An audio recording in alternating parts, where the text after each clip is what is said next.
What is the most unethical thing you've been asked to do at work? I worked at a well-known automotive garage chain. I quit on my second day on the job because while I was doing an oil change, my manager told me to take out the customer's air filter, rub it on the ground outside and show it to the customer so they believe it needs to be changed. As a customer, I changed an air filter myself an hour before I took it in for an oil change, and I was suggested to replace it because it was dirty. I showed them the receipt, and they said, "Well, the entire system makes it dirty, you see." I was asked to ignore 15 open 50-gallon drums that were filled with used phosphoric acid sitting out back of a workshop next to a stream. In the middle of a city, heavy rains and hurricane winds tipped a few over one night. The boss dumped one out on the ground because he needed the drum. When I quit, I called the city on their butts. I used to work in event management and was asked to ignore fire safety violations on a regular basis. One time we hosted a funeral for a sort of local celebrity with about 3,500 people in attendance, at a venue that was licensed for 300. It was frighteningly obvious that any sort of mass panic would be absolutely disastrous, so the two staff members decided to go behind management's back and call the police. Another time, the boss at a venue refused to repair a broken heater in the middle of winter, with outside temperatures being well below freezing. He told the staff to simply use the gas oven to heat. CO poisoning is a big risk, especially since this is an industrial-strength oven meant for professional catering we're talking about. Where I am, it's illegal to operate an oven like that without a suitable ventilation system in place, which would have needed to be turned off in order to heat the place up. I'm in IT. I was asked by an executive to delete very incriminating emails he had sent to an innocent receptionist from our Exchange server. He thought they were private and she was talking about suing. He sent this request over email. I sent it to our HR and investigative units. Anytime there's a firefight or shooting incident in a war zone, afterwards you routinely have to fill out sworn statements as to how the events went down, who shot whom, etc. Let's just say there's a lot of top-down pressure and coaching beforehand, and nobody fills those out truthfully. That's simultaneously shocking and not surprising at all. That's how armies maintain the appearance that they're the good guys in any given engagement, maintain the appearance of competence to their superiors, and try to sweep friendly fire cases like Pat Tillman under the rug. Pretty shifty. I worked graveyard shift at a gas station. The owner came in under the influence one night and we were chatting. We talked about benign things and I mentioned that I just found out I was pregnant. The first thing he said was, "Good, then I wouldn't have to use protection." I was so taken back that I didn't say anything. He went on to ask me if I had tattoos in any place that he couldn't see. Then he commented on my necklace. It had tiny handcuffs on it. He asked if that's how I liked it, handcuffed. After all that and me refusing his requests politely, he said, "How much money do I have to get out of the ATM to have you tonight?" My response was he'd better go home to his wife and kids before I called them to let them know where he was. He threatened to fire me. The next day, my manager pulls me aside and asks what happened. Then he asked if I would just keep it to myself. I told him he would if he'd take me off graveyard shifts. That's how I got to keep my job and work better hours. I could make a list, but we'd be here a while. I used to work in a senior home which claimed to be independent living for the extraordinarily wealthy kind of old people. And let me tell you, that place was a prison. Kitchen was regularly below health standards and the place was a gosh darn rip-off for our residents. Our boss's stepmom moved in and was unable to move, and liability-wise we weren't able to help her with anything. However, boss would make an exception calling it above and beyond care. Screw that, if she fell we all knew our butts were on the line. Also, illegal petty cash boxes and hundreds of off-the-book expenses for the boss. My buddy used to keep the books there and he actually gave up on asking how much he was doing that was illegal. Be very careful about what senior homes you send your loved ones to, people.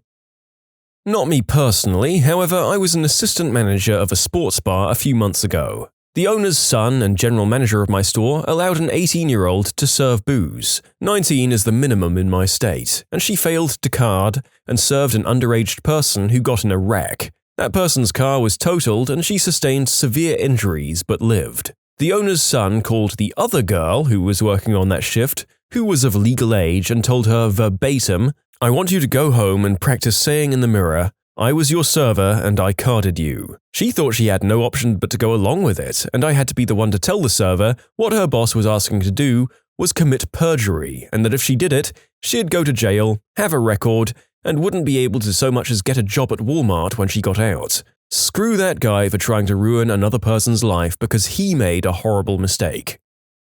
The manager wanted me to clean the bathrooms, but he was being kinda weird, so I said no. Turns out a homeless person had smeared crap and blood all over the walls. I told him later he was required to get a hazmat team to take care of that. I'm not risking getting any number of diseases. He just got some other rube to do it. Similar thing happened to my friend at Macca's, except I'm pretty sure it wasn't a homeless person. She was only 14 and the manager refused to even give her gloves. Another older employee threatened to get him fired if he tried to make anyone else clean the bathroom without following procedure. He backed down, but the woman got him fired anyway because he was a power-hungry craphead who liked to use his position to get the younger employees to do questionable stuff. The amount of factory managers that want the light curtains, area scanners, and other safety features disabled on their machines in the name of speeding up production is pretty appalling. That crap's there for a reason, and if I disable it, my butt is on the line if or when your employee gets killed. I work in documentary production, and part of my job is to do annotated scripts for big international networks. I'm sure a lot of people here watch them. This is where you'll have to give references for every single line in your script to prove to the network that what you've written is 100% factual. There was a line written by the scriptwriter and director that was not quite factual due to the way it was worded. I suggested the line be reworded, but he was adamant to have it that way. So of course the network came back to us and said either change the line or find a more concrete source. I searched and couldn't find a source backing it up because of course the line wasn't factual. The director asked me to make nice with one of the experts in the topic and have him sign off on the line as a fact. I refused to do it, but the director went ahead and did it himself, and the line made it into the final film. I get very frustrated every time I see the film on TV and hear the line.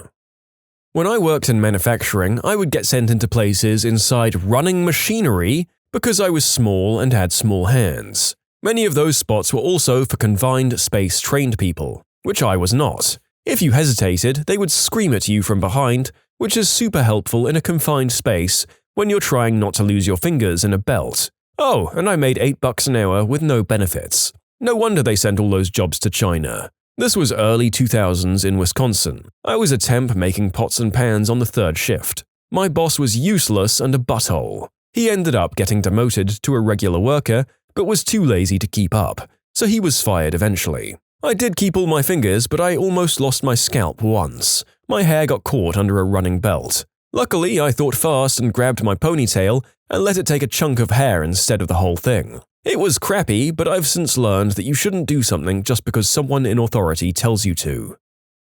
Thank goodness that the author specified they worked in the 2000s in Wisconsin, because otherwise the narrator would have assumed from this story that they were working in a Victorian mill in old London, back when sending people into moving machinery blades was the norm. I got told to cut an employee's hours so he dropped to part-time status. That way, the company, more accurately that store in particular, wouldn't have to pay the cost of his insurance. He had recently just got back from having major colon surgery and was deemed a risk. The worst part was I needed this guy to work full-time in department, and I had a whole team of people itching to take vacation since we worked the holidays short-handed. Anyways, joke was on the company. Immediately after I was told to do this, I reached out to a rival company and jumped ship within 2 to 3 weeks. They ended up having to give surgery guy hours once I left. I haven't personally been asked to do anything illegal, but I work at a workers' comp insurance company. The amount of employers who won't report employee injuries is staggering. I've had family members call, sobbing and begging for us to pay medical bills for injuries that occurred at work, but they can't report the claim, so there's nothing we can do. We have employers who tell their employees that it's too late to report, and they think they're just crap out of luck. Guys, if you ever get injured at work, it has to be reported. There's no such thing as too late. Your claim needs to be reported. I used to work in construction as a fire protection services inspector. I'd say I was asked to ignore something dangerous about 1 out of every 3 sites. They also thought nothing of asking me to ignore it like someone else has before. I'm talking about things like an entire sprinkler system not actually being connected in a brand new building, or fire exits that don't exist. How about alarm systems that evacuate the wrong floor when smoke is detected? Apparently, I was a B-word for refusing to issue a fire safety certificate until errors like this were fixed. Things that usually take about an hour to fix, which I was happy to wait and watch them do. I was asked to sleep with the health inspector to get us a pass.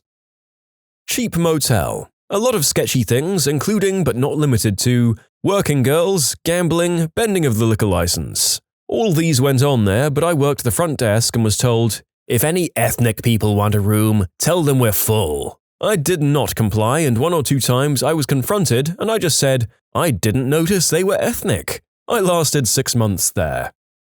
You can submit your own stories to be featured here on the channel. The story submission link is in the description below. And if you want to listen to some vibey music in the background, check out easymode, also linked below, and subscribe. Years ago, I was working at a local pharmacy. The owner had always seemed like a revenue above all else kind of guy, often ranting at us pharmacy technicians about not making enough money. One day we had a patient come in with a prescription for an expensive medicine. So I tried to fill the prescription, but I noticed that our inventory for this rarely filled medicine was expired. I was filling out forms for new inventory when the owner saw what I was doing and told me to fill the prescription with the expired stuff. I tried to explain, but he silenced me with a glare. I looked to my co-workers for support, but they averted their glances. I ended up filling the prescription, but to this day I feel ashamed for not taking a stand against it. I quit the job a week later. I got asked to lie to customers, repeatedly, although this was a sales role, so it was more or less par for the course. If we worked over 40 hours, we wouldn't get time and a half, but we would get that money in an envelope in cash with no taxes taken out. So it sort of worked out. That's not legal. We would get a lot of stray cat dumps, and as you can imagine, it's very costly, but we did it anyway because you can't run an animal hospital and not love animals. Cats don't have Amex cards. Some strays were not very adoptable. We had a senior cat on a lot of meds that suffered seizures, and a weirdo wire-haired chihuahua that took a very long time to warm up to people. She bit, but had no teeth. And a house cat that had feline transmissible diseases. We had them for years. The pets, not the disease. The owner was bought out by a corporation. The first thing the corp wanted to do was bring all of the strays, even the residents, to the Humane Society. We fricking rioted. It took them a year to get them out one by one without causing too much upset, but I tell you this, none of them went to a shelter. I worked at a medical practice and the doctor would just throw medical waste and bags of used needles in the dumpster out back, instead of properly disposing of it. I still don't understand why. He could have lost his license and got slapped with thousands of dollars in fines. Just goes to show, even if you graduated from Columbia Medical School, you can still be a total fricking idiot. Not me, but my dad was asked to commit fraud in order to keep the company he was working for afloat. Ended up doing it and accumulating $16 million in fraud over the course of more than 10 years. And yes, he was jailed. He cooperated with the feds though, so he got less time. It would suck if I blew that secret on the internet. Folks, if a high-ranking boss ever asks you to do this, get them to sign an order or send an email detailing what they'd like you to do, and then immediately take it into the IRS or the equivalent. They're willing to get you sent to jail to keep their business afloat, so return the favor. I worked for a packaging company that made the pop-top caps for bottled water. They asked me to investigate altering the design of their caps so that it couldn't be reused. The idea or scheme was that if they invented a pop cap that would pop up but not back down again, they could market it to the bottled water companies as something that would force people to drink their product in a single sitting, and therefore be more likely to purchase another one later in the day, and prevent people from refilling the bottle from the tap because the lid would never close again. It was only half-heartedly thrown out there at a meeting, but everyone looked a bit uncomfortable about it and luckily it wasn't pursued. Which is just as well because as someone who thinks that bottled water is a rip-off and bottled water companies are wasting crap loads of plastic, I would not have been happy about working on that project. Working at a bar and restaurant, yeah, just cut the mold off those strawberries. Do it quick, we need them for the daiquiris. Followed sometime later by, you're cutting too much off. I was asked not to hire black people or out-of-shape people. Safe to say, I quit not long after that. Perform tasks I wasn't authorized for at all. I'm CNA and I can't tell you how many times a family member of a patient has demanded that we do the nurse's work or the physical therapist's work. Some of it I knew how to do in basic, but if I would have gotten it wrong and hurt my patient, it would have been on me. I was asked to blame a client team member for a mistake I made as there was a financial implication to my company if it was one of our team members who was at fault. I didn't consider doing that once though. I went above the person who asked me and told him it was my fault, and I think it actually worked out to my benefit long term. As a manager, I was asked to tell my 16-year-old coworker that he wasn't allowed to drink water while he was working the fryer in the summer because a customer saw him taking a sip and said it, quote, upset her. Yeah, safe to say I didn't repeat that order. Someone asked me to remove the password from their deceased daughter's laptop so they could see if there were any pictures on it. Apparently the daughter had tried to rescue her boyfriend who'd been dragged out to sea. Neither could swim and both drowned. I'm my own boss, so nobody made me, but boy was it an ethical conundrum. I've been in similar situations. What I do is unlock it privately, make sure there's nothing overtly damaging to their memory, like racy pictures or documents on how to kill people, and then give it back to them. It means so much to someone who lost someone they love to get pictures back. Plus, you can do someone who's gone a solid and protect their memory. That's really awesome of you. My best friend, who often watches these videos, hi Jay, has been instructed to completely destroy my phone and delete a specific folder on my computer. I'm not a bad person, but there's a lot of old conversations or journal writings or photos that I like to have for myself, but I would never want my daughter to find them. Huh. I was asked to schedule my bathroom breaks as I was going to the bathroom too many times during the day. When I was asked to write advertising copy for homeopathic children's medicines. Oh, and fluoride-free toothpaste, which does jack all to protect teeth. Background: busy fast food restaurant right at the end of the lunch rush. There was some bread sitting on the counter and my manager asked me to put it in the cabinet where it went. As I was putting it away, a customer came up to me and said, "Excuse me, but that bread was on the floor and someone picked it up and set it on the counter." I apologized and moved it back out of the cabinet and asked my manager about it just in case the customer was confused or something else. Her response? "Oh, just wait for the customer to leave and put it away once they're gone." Nope. I'm sure there have been worse things, but I recently left my job as a barista. There were a handful of times when we dealt with an offensive customer and I was asked by another barista to decaf their drink. I never did. The thought offended me even more because I take a lot of pride from my work ethic. Besides, I didn't want to lower myself to how a customer treats us, and it's not like I knew what they'd been going through either. Well done to you, you're a much more considerate and honorable person than the narrator. Personally, whenever I had customers like this, the only thing stopping me from pulling crap like decaffing their coffee was the fact that everyone could see what I was doing, and I'm too much of a coward to risk getting caught. The malice to screw with someone's orders I totally possess. In short, I had to sell booze to a drunk man with a bad ID, and I quit. I was working at a part-time job at a local gas station chain a few months back to make some extra cash. Near the end of my shift on my third day, I had a very drunk man come up to the counter to buy 2 large cases of beer. I asked him for his ID and it was shredded, taped back together and outdated. He kept insisting he was a regular and it would be fine. I asked my trainee manager for help and she actually made me sell booze to this guy. I tried to protest, but she told me it would cost me my job if I didn't. I admit I made the sale, but I immediately went on break and called the GM and the person above them, and they refused to do anything. So I finished the remaining hour and quit. I've been asked to cook chickens that didn't smell too good. You know those recycle bins at supermarkets? The glass ones get rather dangerous when you're transporting usually 20 to 30 pounds of sharp, broken glass to the back of the truck to go to a plant. My former bosses expected me to do that myself in pouring rain or snow, where I had to lift the container practically over my head to dump in this bigger container. All for minimum wage. Screw that.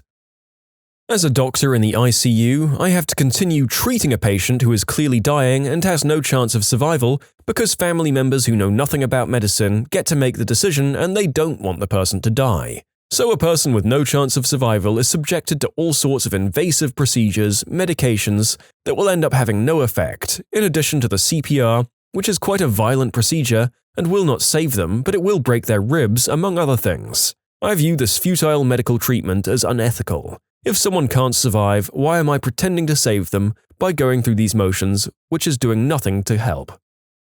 We were loading a truck late one night when one of us noticed a girl lying in a nearby parking lot, having some kind of seizure. It was already late, the parking lot was empty, and there was nobody else around other than us to go render some assistance. She might have laid there for hours if none of us had offered to help.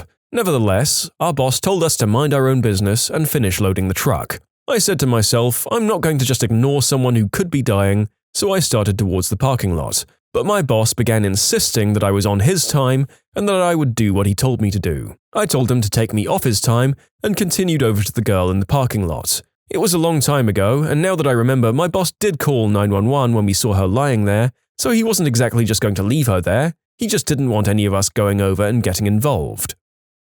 We had a flood at a Ford dealership I worked at. The parts department was below ground and under about a foot of water. My boss asked me to gather older inventory that he couldn't send back and soak it down with a hose. His plan was to add it to the insurance claim. It was about $15,000. I refused as it was blatant insurance fraud. He didn't push it. When you subscribe, make sure to hit the bell to turn on notifications. Put the playlist on in the background to finish listening to all the stories, or if you want some vibey music to put on in the background, check out easymode. If you like Am I the Genius, give Am I the Jerk a shot. Everything linked in the description.